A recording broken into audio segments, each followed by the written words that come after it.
You're a deep thinker, but you've probably been told your entire life that something's wrong with you. You overthink. You're too intense. You analyze too much. You should lighten up, be more spontaneous, stop making everything so complicated. Carl Jung would say, there's nothing wrong with you. You're not broken or excessive. You're psychologically structured differently. Your consciousness operates at depths that most people never access, and the traits you've been told to fix are actually markers of advanced psychological development. Jung discovered that deep thinkers aren't just people who think a lot. They're people whose psyche is organized around depth perception. They can't think shallowly, even when they try. Their consciousness automatically moves toward complexity, meaning, and the unconscious dimensions beneath surface appearances. I'm about to walk you through Jung's psychology of deep thinkers, why you're wired this way, what your consciousness is actually doing, and why the traits that seem like problems are actually evidence of psychological sophistication. If you've always felt too deep for the world around you, Jung would say, the problem isn't your depth, it's the world's shallowness. Here's what Jung understood about thinking. There are different levels of consciousness, and most people operate at surface levels their entire lives. They think about immediate concerns, practical matters, surface appearances. Their consciousness never descends into the depths where real psychological work happens. But some people, deep thinkers, are psychologically incapable of staying at surface level. Their consciousness automatically descends.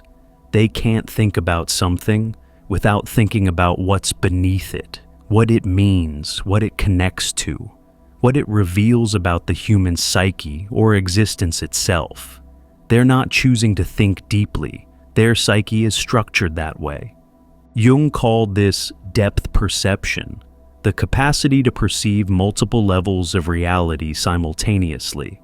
While others see only surface content, deep thinkers see surface and depth, conscious and unconscious, explicit and implicit, all at once. They can't unsee the depths once they've developed the capacity to perceive them. This creates a specific psychological profile. Deep thinkers share common traits, face common challenges, and experience common forms of isolation. Not because they're choosing depth, but because their consciousness has developed beyond where most people stop. They've individuated to a level where surface thinking is impossible. The problem is, culture is organized around surface thinking. Social interaction requires it. Success often demands it. Fitting in depends on it. But deep thinkers can't do it. They're psychologically incapable of the superficiality that normal social functioning requires. And they're punished for it, told they're overthinking, being too intense, making things unnecessarily complicated. But Jung would say, deep thinking isn't a problem to fix, it's a consciousness level to understand. What follows are 5 psychological traits that define deep thinkers. Jung's first insight about deep thinkers. They don't just think about one thing at a time, they're simultaneously aware of multiple dimensions of reality: surface content, psychological subtext, unconscious dynamics, archetypal patterns, existential implications. Their consciousness operates on multiple levels at once. Here's what this means. When someone says something simple, the deep thinker hears the words, surface level, perceives the emotion beneath the words, psychological level, recognizes the pattern being repeated, developmental level, sees the archetype being enacted, symbolic level, and considers the existential implications, meaning level, all simultaneously, all automatically. They're not trying to analyze everything. Their consciousness just operates this way. It's like having multiple screens open at once, all processing different dimensions of the same experience. While others are focused on one screen, the surface content. Deep thinkers are seeing all the screens simultaneously.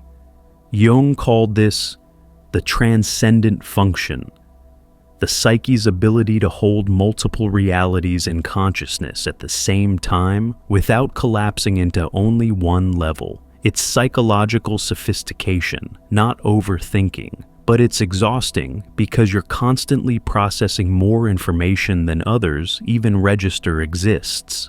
This explains why deep thinkers seem distracted or distant in conversations. They're not ignoring what's being said. They're processing it on so many levels simultaneously that responding at only the surface level feels incomplete. Someone says, "I'm fine," and the deep thinker has already perceived 6 layers beneath that statement: the denial, the sadness, the pattern, the protection, the history, the need. Responding, "That's good," feels like lying, because they're aware of all the levels the other person isn't acknowledging. But here's what makes this trait isolating. Most people can't comprehend this multi-level awareness. They think you're reading too much into things.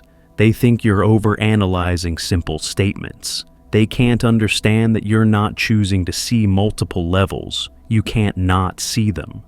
Your consciousness has developed the structures that make depth perception automatic. This also explains why deep thinkers struggle with small talk. Small talk requires staying at surface level exclusively, but they can't turn off the other levels. Someone talks about the weather, and they're simultaneously aware of the social ritual being performed, the discomfort being avoided, the intimacy being prevented, the authenticity being sacrificed. They can't just talk about weather because they're aware of what talking about weather is actually doing psychologically. The deep thinker experiences what Jung called the burden of consciousness. Seeing more than others see creates more to process, more to hold, more to navigate. It's not better or worse than surface thinking. It's just more complex. And that complexity creates specific challenges that surface thinkers never face.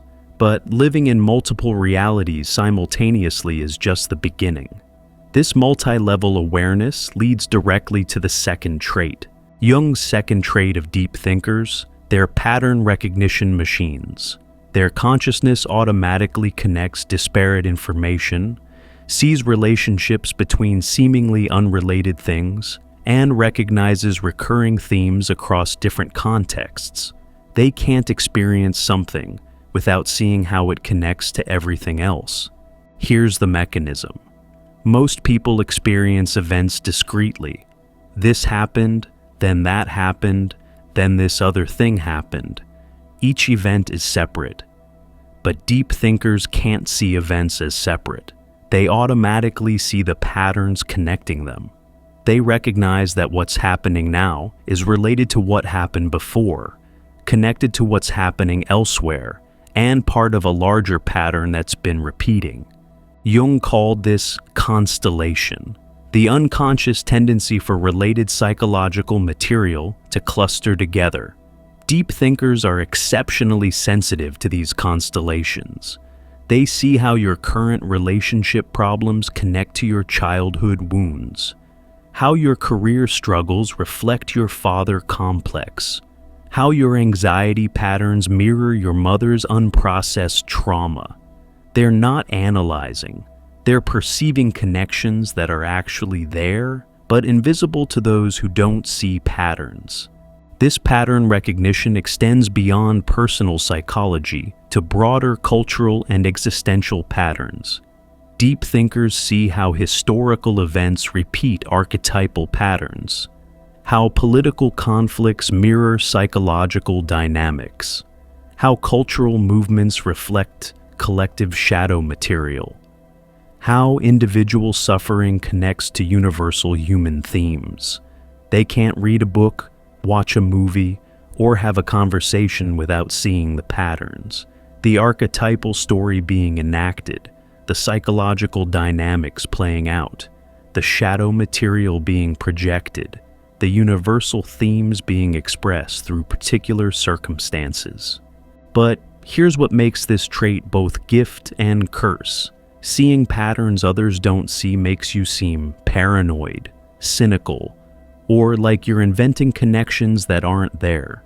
You say, "This situation reminds me of that other situation because they share this underlying pattern," and people think you're making false comparisons. They can't see the pattern you're seeing because their consciousness doesn't operate at the level where patterns become visible. The deep thinker is constantly making connections, seeing relationships, recognizing patterns, and constantly being told they're reading too much into things. But they're not reading too much in.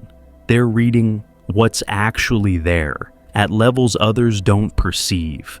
It's like being able to see ultraviolet light and trying to explain it to people who can only see the visible spectrum.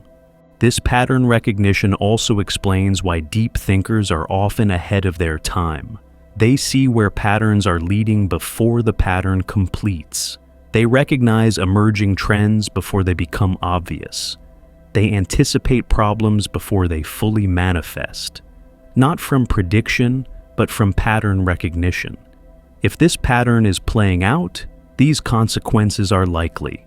But seeing patterns everywhere creates another challenge that defines the deep thinker's experience. Jung's third trait: deep thinkers have extremely low tolerance for intellectual dishonesty, logical inconsistency, and surface-level thinking masquerading as depth. Not from arrogance, but because their consciousness is organized around truth-seeking at all levels. They can feel dishonesty the way others feel physical discomfort. Here's what happens psychologically. When someone makes an argument that's logically inconsistent, emotionally manipulative, or intellectually shallow, the deep thinker experiences it as almost painful. Their consciousness automatically sees the holes in the logic, the emotional manipulation being deployed, the shallow thinking being passed off as profound, and they can't pretend not to see it. Jung called this intellectual integrity, the psyche's commitment to truth even when truth is uncomfortable.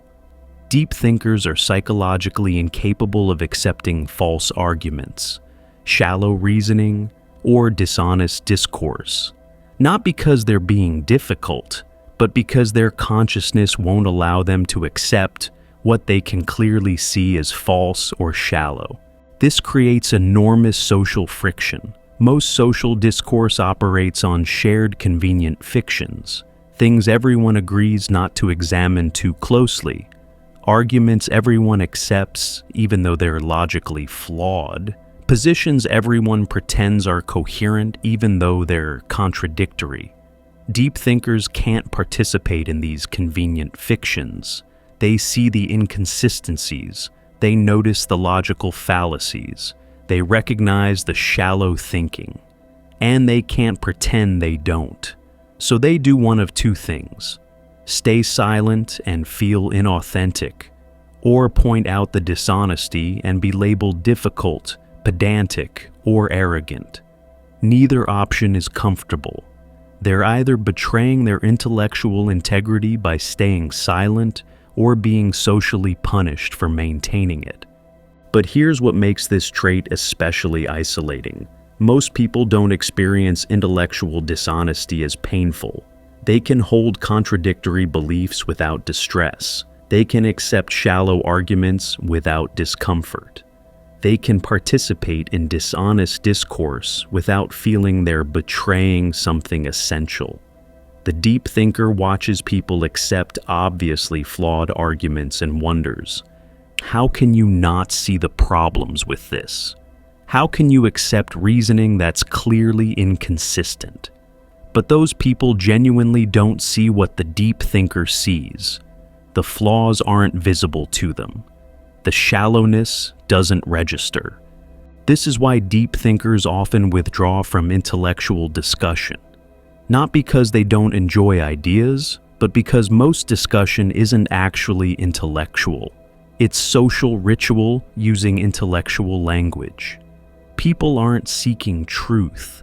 They're seeking validation of pre-existing positions, and deep thinkers can feel the difference instantly. But intellectual isolation is just one dimension of a larger pattern that defines the deep thinker's social experience. If you're recognizing these traits, living in the multiple realities simultaneously, seeing patterns everywhere, unable to tolerate intellectual dishonesty, Jung would say, you're not overthinking. You're perceiving at depths most people never access. And that depth creates both gifts and challenges. Before we explore the final two traits that complete the psychological profile of deep thinkers, check out our new guide, True Self-Discovery, with 24 practical reflection exercises designed to help you find your way within. Click below to get True Self-Discovery. Let's continue, because these next two traits explain why deep thinkers experience such profound loneliness, and why that loneliness is actually evidence of psychological development.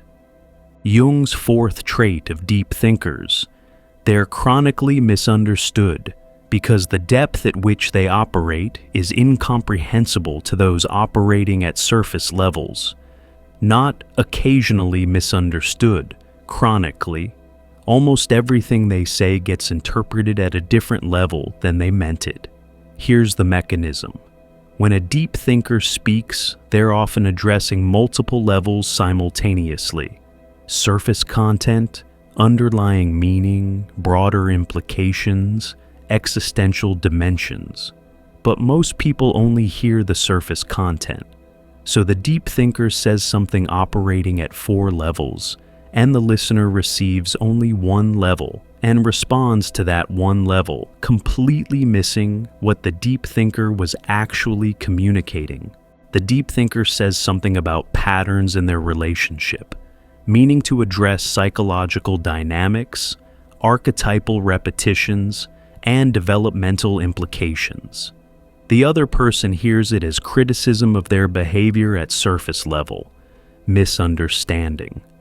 The deep thinker was speaking at depth level about patterns. The listener heard it at surface level as personal attack. Jung called this the isolation of depth. The deeper your consciousness operates, the fewer people can meet you there. You're speaking a language most people don't speak. You're communicating at levels most people don't access.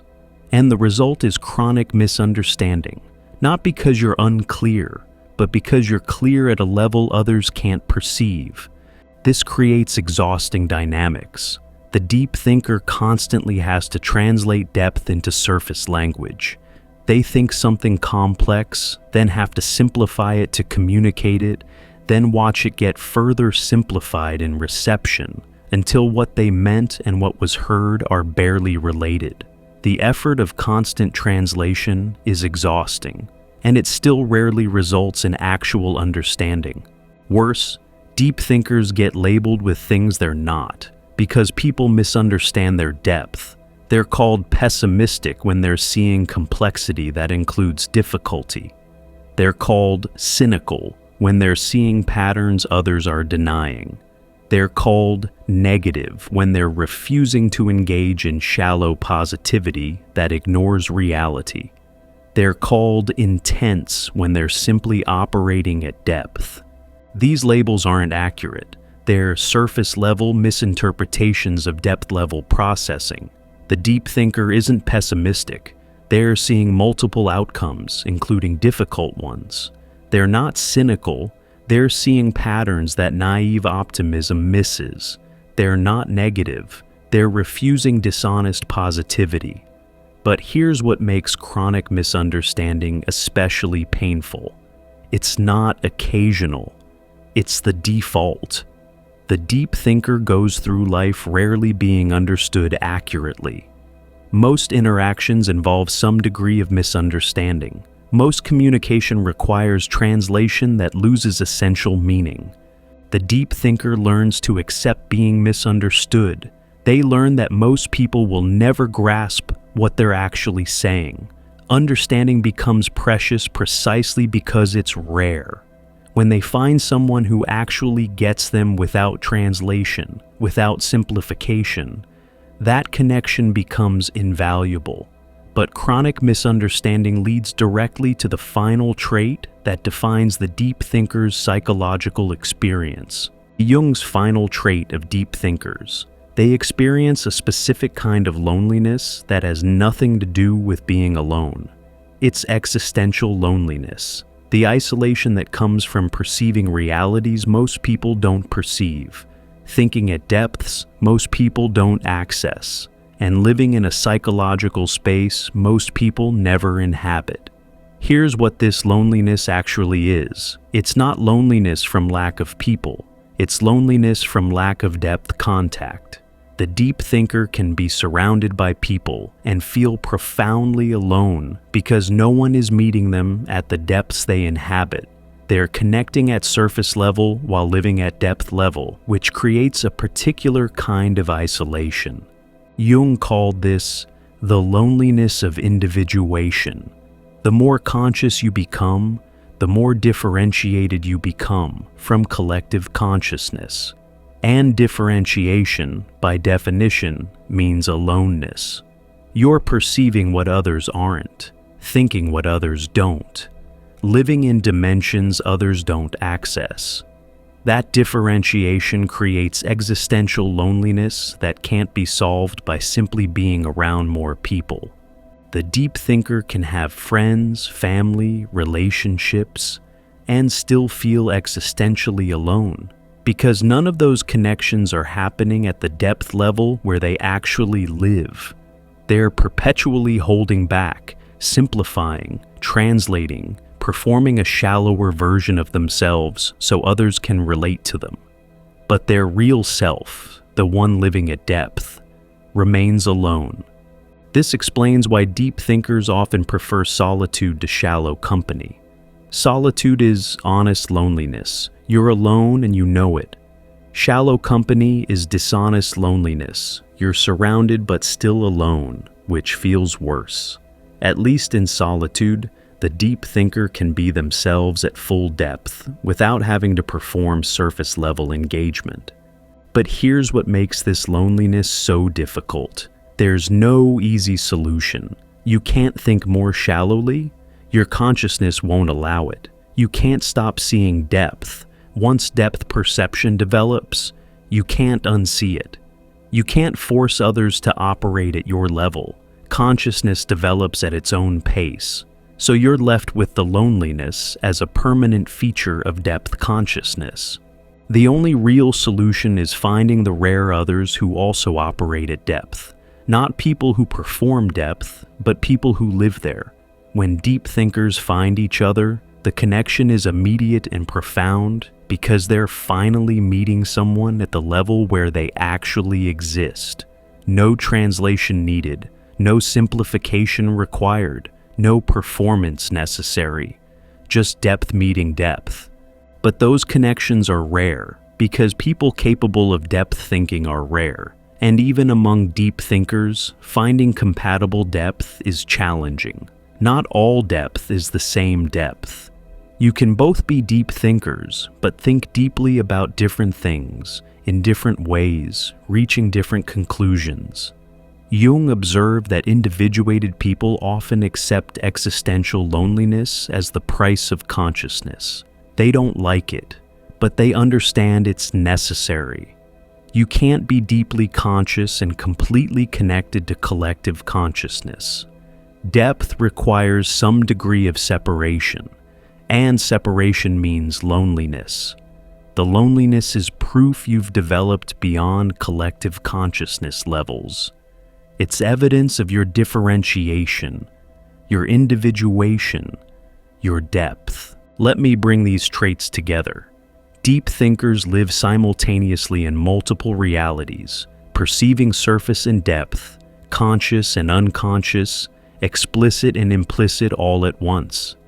They see patterns and connections everywhere, Their consciousness automatically links disparate information into larger, meaningful wholes. They cannot tolerate intellectual dishonesty. Their psyche demands truth-seeking and logical consistency. They're chronically misunderstood because they operate at depths most people can't perceive. And they experience profound existential loneliness, the isolation that comes from inhabiting psychological dimensions most people never access. Jung would say, if you recognize these traits in yourself, you're not overthinking, you're not too intense, you're not making things unnecessarily complicated. Your consciousness has developed to a level where depth perception is automatic. You can't think shallowly because your psyche is structured for depth. This is not a disorder, it's not a problem. It's advanced psychological development. The traits that feel like burdens are actually evidence that your consciousness has individuated beyond where most people stop. You're perceiving dimensions of reality that remain invisible to those operating at surface levels. But Jung would also say, with this development comes responsibility. You can't use your depth as a weapon against those who operate more shallowly. You can't judge surface thinkers for being surface thinkers. They're operating at their current level of development, just as you are at yours. Your job isn't to make everyone think as deeply as you do. It's to honor your depth while respecting others' current levels, to think deeply without apologizing for it, but also without demanding others match you. To find the rare others who can meet you at depth while accepting that most can't. If you're a deep thinker who's been told your entire life that something's wrong with the way you think, Jung would tell you, there's nothing wrong with you. You're psychologically structured for depth. Your consciousness operates at levels most people never access. The traits you've been told to fix are actually evidence of advanced psychological development. Stop apologizing for your depth. Stop trying to think more shallowly to fit in. Stop pretending you don't see the patterns, the connections, the multiple levels operating simultaneously. Stop performing surface-level engagement when your consciousness lives at depth. Stop betraying your nature to make others comfortable. Your depth is not your problem, it's your reality. It's how your psyche is organized. The loneliness is real, the misunderstanding is chronic, the challenge is genuine, but none of that means something's wrong with you. Find the others who think deeply. They're rare, but they exist. When you find them, the connection will be immediate because you'll finally be meeting someone at the level where you actually live. Until then, honor your solitude. Use it to think even more deeply, to see even more patterns, to understand even more complexity. The world needs deep thinkers, not despite their depth, but because of it. Surface thinking has created the problems we face. Depth thinking is what might solve them. Your consciousness developed for a reason. Trust it. Use it. Stop apologizing for it. You're not overthinking. You're thinking at the depth the problem requires. Keep going. If you're a deep thinker navigating a world organized around surface thinking, subscribe to the channel to dive even deeper into Jung's revolutionary psychology and what it means for your spiritual awakening. Click the recommended video on your screen now.